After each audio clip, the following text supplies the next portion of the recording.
BJP MP DK అరుణ కొడంగల్లో పర్యటనకు వెళ్లారు. దీంతో అక్కడ ఉద్రిక్త వాతావరణం అయితే చోటు చేసుకుంది. డీకే అరుణ వాహనాన్ని పోలీసులు అడ్డుకున్నారు. ఇక పోలీసుల తీరుపై డీకే అరుణ తీవ్ర స్థాయిలో మండిపడినట్లు తెలుస్తుంది. నేను ఎంపీగా నా నియోజకవర్గంలో పరామర్శించొద్దా అని కూడా ఆవిడ ప్రశ్నించారు. నేను ఎంపీని ఏం తప్పు చేశామని అడ్డుకుంటున్నారో చెప్పండి అని చెప్పి పోలీసుల్ని డీకే అరుణ ప్రశ్నించినట్లు తెలుస్తోంది. సీఎం రేవంత్ వల్లే జిల్లాలో లా అండ్ ఆర్డర్ సమస్య వచ్చిందని జిల్లా కలెక్టర్ ను కలిసేందుకు వెళ్తున్నామని డీకే అరుణ చెప్పడం జరిగింది. నా నియోజకవర్గంలో ఎక్కడికైనా వెళ్లే హక్కు నాకు ఉంది అని, సీఎం సొంత నియోజకవర్గంలో లా అండ్ ఆర్డర్ కంట్రోల్ చేయలేకపోయారు అని చెప్పి రేవంత్ రెడ్డి సోదరుడు తిరుపతి రెడ్డి వెళ్తే లా అండ్ ఆర్డర్ ప్రాబ్లం రాదా, నేను వెళ్తేనే ప్రాబ్లం వస్తుందా అని చెప్పి ఆవిడ ప్రశ్నించినట్లుగా కూడా తెలుస్తుంది. ముఖ్యమంత్రి సోదరుని పంపిస్తారు, ఎంపీగా నేను వెళ్లకూడదా అని చెప్పి డీకే అరుణ పోలీసులతో వాగ్వాదానికి దిగినట్లుగా కూడా తెలుస్తోంది.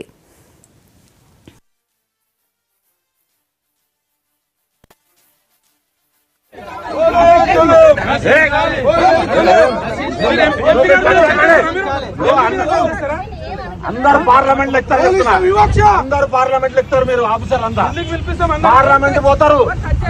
తమాషా చేయకండి, కూర్చోండి.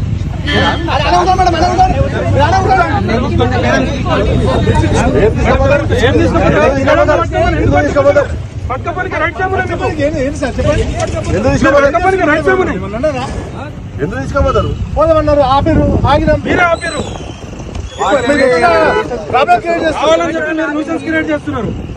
ప్రశాంతంగా కలెక్టర్ ఆఫీస్ అని చెప్తాడు. ముఖ్యమంత్రి గారికి లొల్లి కావాలి. బీజేపీ ఎంపీ డీకే అరుణ కొడంగల్ పర్యటనకు వెళితే అక్కడ ఉద్రిక్త వాతావరణం చోటు చేసుకుంది. ఆవిడని పంపించడానికి పోలీసులు నిరాకరించినట్లు తెలుస్తోంది. ఇదే అంశానికి సంబంధించిన పూర్తి వివరాలను మా ప్రతినిధి గురుప్రసాద్ రెడ్డి తెలుసుకుందాం. గురుప్రసాద్, చెప్పండి. డీకే అరుణ లగచర్లలో పర్యటించడానికి వస్తే పోలీసులు ఆవిడని లోపలికి వెళ్లడానికి అనుమతించలేదు. సీఎం రేవంత్ రెడ్డి తమ్ముడు తిరుపతి రెడ్డి వెళ్లొచ్చా అన్న విధంగా ఆవిడ ప్రశ్నించినట్లు తెలుస్తోంది. డీటెయిల్స్ ఏంటి? వికారాబాద్ జిల్లా ఏదో మన్నెగూడ వద్ద కూడా ఎంపీ మహబూబ్నగర్ ఎంపీ డీకే అరుణ కూడా పోలీసులు అడ్డుకొని అటు నుంచి వెనక్కి పంపించే ప్రయత్నం చేశారు. ఈ నేపథ్యంలో ఒకసారిగా ఆగ్రహం వ్యక్తం చేసిన పరిస్థితి, పోలీసులతో కూడా వాగ్వాదం జరిగింది. ఎందుకంటే తన నియోజకవర్గం, తన ఎంపీకి సంబంధించిన నియోజకవర్గానికి పర్యటించే తప్పేముంది, ఈ రోజు పెళ్లిళ్ళు కూడా ఉన్నాయి, నేను ఆ పర్యటన కోసం వెళ్తున్నాను, రాజకీయంగా ఎందుకు చూస్తున్నారని చెప్పి ఆమె పోలీసులతో వాగ్వాదం చేసిన పరిస్థితి కనిపిస్తుంది. నిన్న ఆమె ఒక స్టేట్మెంట్ ఇచ్చాను, నేను ప్రెస్ మీట్ పెట్టి కూడా ఖచ్చితంగా నేను లగచర్లకు వెళ్తాను, ఆ ఘటన స్థలానికి వెళ్తానని చెప్పి నిన్న స్టేట్మెంట్ ఇచ్చారు. ఇవాళ ఆమె హైదరాబాద్ నుంచి వికారాబాద్ జిల్లా మన్నెగూడ దగ్గరికి చేరుకున్న సరే అక్కడ చెక్ పోస్ట్ ఏర్పాటు చేసిన పోలీసులు ఆమెను అడ్డుకునే ప్రయత్నం చేశారు. ప్రజెంట్ గా అయితే ఎస్కార్ ద్వారా మాత్రం ఆమె బయటికి పంపించిన పరిస్థితి కనిపిస్తుంది. ఆమె ఈ వికారాబాద్ జిల్లా నుంచి మహబూబ్నగర్ జిల్లాకు ఎంటర్ అవుతుంది. మరి ఆమె లగచర్లకి వెళ్తుందా లేకపోతే ఇతర ప్రైవేట్ కార్యక్రమాలకు వెళ్తున్నది కూడా చూడాలి. ప్రజెంట్ గా అయితే పోలీసులు కూడా ఎవరైతే ఆ పోలీసుల ఎస్కార్ తోటి ఆమె ముందుకు వాహనం వెళ్తున్న పరిస్థితి కనిపిస్తుంది.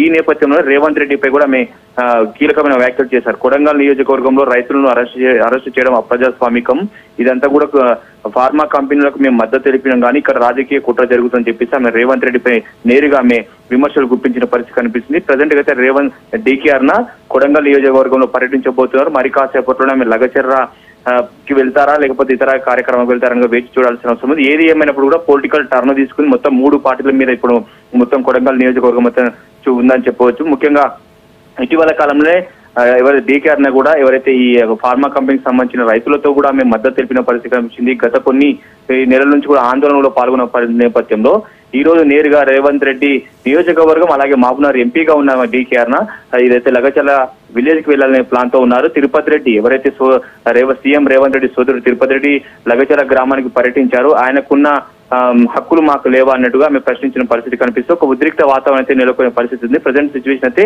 డీకే అరుణ ఎస్కార్ట్ తో వెహికల్ తో మాత్రం ఆమె ముందుకు మూవ్ అవుతున్న పరిస్థితి కనిపిస్తుంది. చూడాలి మరి ఆమె లగచర్ల గ్రామానికి వెళ్తుందా లేకపోతే ప్రైవేట్ కార్యక్రమాలకు వెళ్తుందా వేచి చూడాల్సిన అవసరం ఉంది. అయితే సీఎం సొంత నియోజకవర్గంలోనే లా అండ్ ఆర్డర్ అదుపు తప్పింది అని చెప్పి కూడా డీకే అరుణ చాలా కీలక వ్యాఖ్యలు చేసినట్లు తెలుస్తోంది. సో దీనికి సంబంధించి మీ దగ్గర ఉన్న ఇన్ఫర్మేషన్? అఫ్ కోర్స్, ఎందుకంటే రైతులపై ప్రభుత్వ అధికారులపై దాడులు చేయడం పట్ల కూడా అక్కడ ఉన్నంత రైతులే ఉన్నారు. రైతులు మాత్రమే వాళ్ళ ఆగ్రహం కంటలు తెంచుకుంది. వాళ్ళతో కనీసం ఇన్ఫర్మేషన్ లేకుండా వాళ్ళతో ప్రజాభిప్రాయ సేకరణ చేయడం కూడా దుర్మార్గము. అదంతా కూడా ఏదైతే ఫార్మా కంపెనీ వ్యతిరేకంగా కూడా రైతులు పోరాడుతున్నారు. వాళ్ళ పొలాలన్నీ కూడా పోతున్నాయి. ఈ క్రమంలోనే లా అండ్ ఆర్డర్ అదుపు తప్పిందని చెప్పేసి కూడా ఈ కారణంతోనే అక్కడ కలెక్టర్ వెళ్ళినప్పుడు కూడా ఏదైతే ఇంటెలిజెన్స్ వర్గాలు ఏం చేసిన సమయంలో ఒక జిల్లా అధికారి గ్రామస్తులతో ముచ్చటించడానికి వెళ్ళేటప్పుడు ఖచ్చితంగా అక్కడ ఇలాంటి ఆగ్రహం కంటలు తెంచుకున్న రైతులు ఒకసారిగా తిరగబరని తెలియదా, ఇంటెలిజెన్స్ రిపోర్ట్ ఏం చేస్తున్నారు, ఇంటెలిజెన్స్ వాళ్ళు ఏం చేస్తున్నారు, అలాగే అక్కడ ఉన్న డిఎస్పీలు ఏం చేస్తున్నారు ప్రశ్నించే పరిస్థితి పూర్తిసారి మాత్రం కొడంగల్ నియోజకవర్గంలో లా అండ్ ఆర్డర్ అదుపు తప్పిందని చెప్పేసి ఎంపీ డీకే అరుణ ఆరోపిస్తున్నారు. Right, thank you Guruprasad.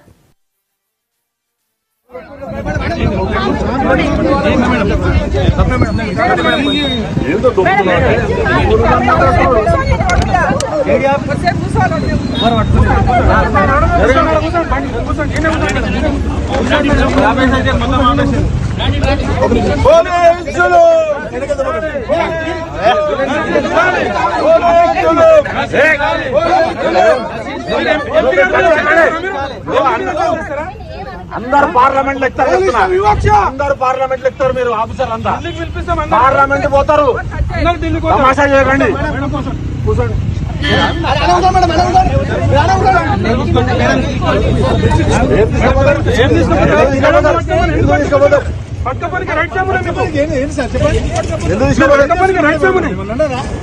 ఎందుకు తీసుకోపోతారు? పోదామన్నారు, ఆపిరు, ఆగినాం, మీరే ఆపిరు.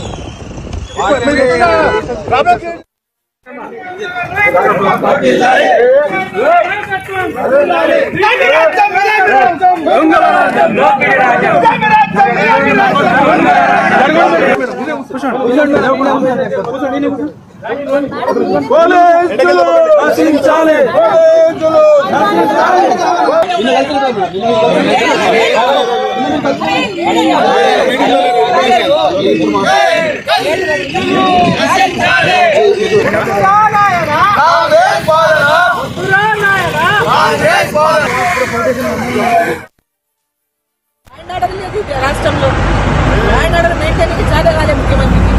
హోమ్ మినిస్టర్ దగ్గరనే పెట్టుకున్నాడు. ఇంకా తన సొంత నియోజకవర్గంలో ల్యాండ్ ఆర్డర్ మెయింటైన్ చేయలేకపోయింది. ఎక్కడేమో మేము పెళ్లిళ్ళకి పోవద్దు, మా కార్యకర్తల పెళ్లిళ్ళు ఉన్నాయి, పెళ్లిళ్ళకి పోవద్దు అంటే ఎట్లా? మీరు ఖచ్చితంగా పోతాం కదా, ఇట్లా పోకుండా ఉంటాం. పెళ్లిళ్ళకి పోమా? ఇలా పెళ్లిళ్ళకి కూడా పోతాం. ఇది ఎక్కడ నేతృత్వమని నాకు అర్థం కాదు. ఎంపీగా నా కార్యకర్తల పెళ్లి పిలుస్తుంటే పెళ్లికి పోతుంటే ఎట్లా? 144 సెక్షన్ పెళ్లి చేసుకోవద్దని చెప్తున్నా. ఏమైనా పెళ్లిళ్ళు చేయొద్దండి, 144 సెక్షన్ ఉంది, పెళ్లి కాడికి ఎవరు పోతుందని చెప్తున్నా. చేస్తామే ల్యాండ్ ఆర్డర్ని బ్రేక్ చేసే పని మేము ఏం చేస్తాం? కలెక్టర్ గారు 144 సెక్షన్ ఉందంట. కలెక్టర్ గారే రమ్మన్న ఛాంబర్లు ఉన్నారన్న, ఒకసారి మాట్లాడండి. మీరు వాస్తవమా కాదా? అవునని అంటే మీరు వెంటనే ఎస్కాట్ ఇచ్చి పంపండి. మీరు మీకు అంత ఇది ఉంటే అపాయింట్మెంట్ తీసుకున్నాక కూడా మీరు 144 అని చెప్పి ఒక రిప్రజెంటేటివ్ను కలవలేమంటే లేదు.